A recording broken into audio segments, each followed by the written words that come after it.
feeling that?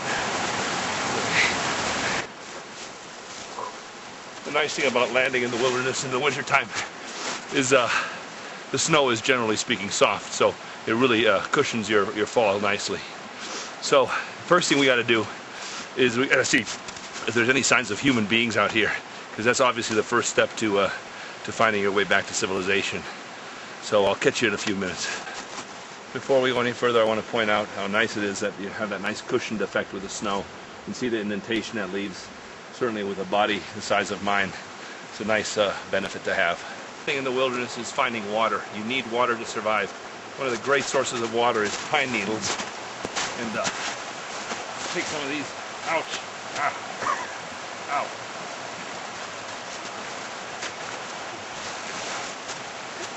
Great source for water. In the wilderness is dental hygiene. This bark from a poplar tree makes fantastic toothpick for dental hygiene. So you come back and have a smile, $1 million smile. It's great. Chicks will dig it.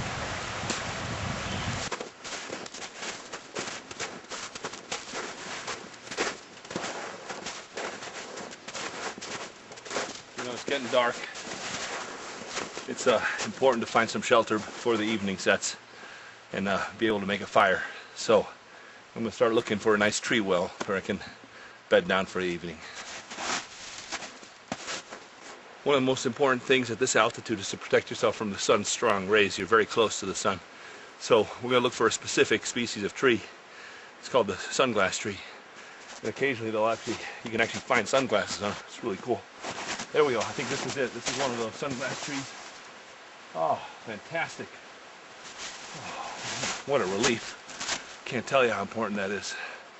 Whew, glad I found that tree. If you pay attention to nature, nature's always giving you clues on how to get back to civilization. And you gotta have the keen eye for this. And there's places in nature where you can actually find clues on how to get back. Let me give you an example. For example, here's a very clear signage. It tells me that I am here. So that's a very good start actually, because now all I need to know is where do I want to go? And that's huge, to know where you are, and then you have to figure out where you want to go. That's important. So I don't really know where I want to go yet, but I think it's somewhere around here. So I think we're in good shape so far, but I still got to find bedding for the night because we're way out in the wilderness. So let's look for some shelter tonight. We're mounting a search party because I've been out here for 3 days now, and I'm right here. Help! Help! They don't see me. Things are looking a little dreary for me now. Now obviously I'm not wearing bright enough clothes, so I'm gonna have to figure out how to become more visible to the search squad. But I think I'll come up with something. Maybe coming around again, and I know what I can do to become more visible to them. If I pull out my white body, I think they'll see me. I'll flash. Except for one thing, I might blend in with the snow. That's not a good thing. Okay, so that wasn't a real good idea, so we're gonna have to rethink that one.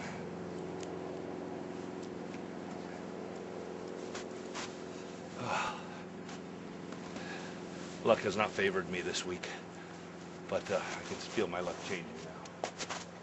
Night starts setting in. It's going to be really crucial to find shelter. And the best place to find shelter in the woods like this is in the tree wells.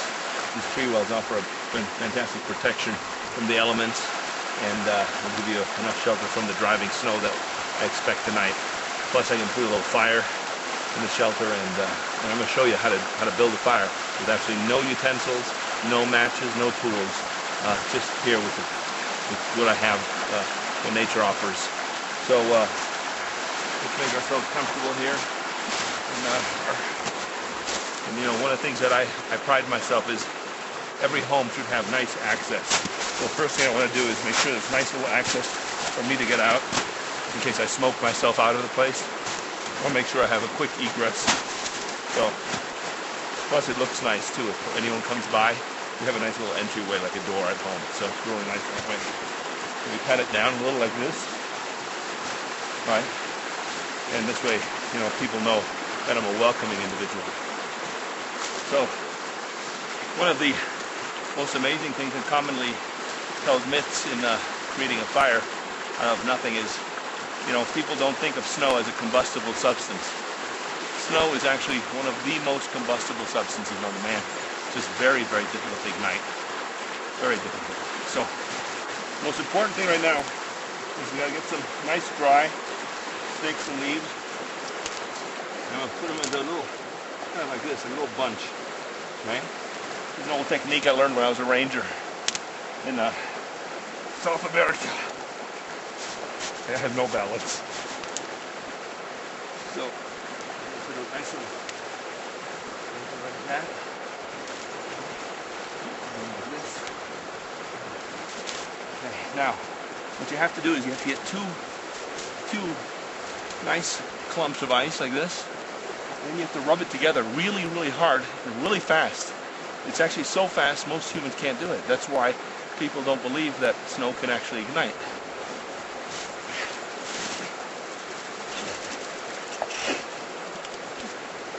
Ooh, this is going to be tough. It's going to be very, very difficult because the snow's a little wet today.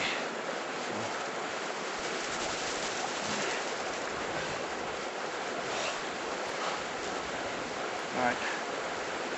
We're not going to have a fire today. The snow is a little too wet. It won't ignite. So I think tonight I'm just going to be very cold. But that's okay. I've learned to control my fear and my body temperature. So as my body temperature goes down, I actually control it, which is really good because it's better than not controlling it. So I'm going to sleep for tonight. This is going to be my little place. And I hope no wild animals come by because then I'll have to use my taekwondo on them. And I don't want to do that. So, good night. We'll see you guys tomorrow morning. One of the important things in nature is to recognize the trees around you and to make sure you understand what they're useful for. For example, this right here, this is a white aspen. It's a white aspen. The bark of the white aspen is really actually very useful for starting a fire. Once you've gotten a fire going, it keeps it going. It's very, very useful that way. And right here, off to my left here, this tree, this white-looking tree, that's a pine tree.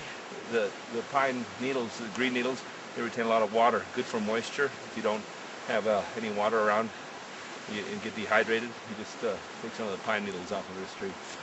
And then over here, this white tree here, this is a poplar.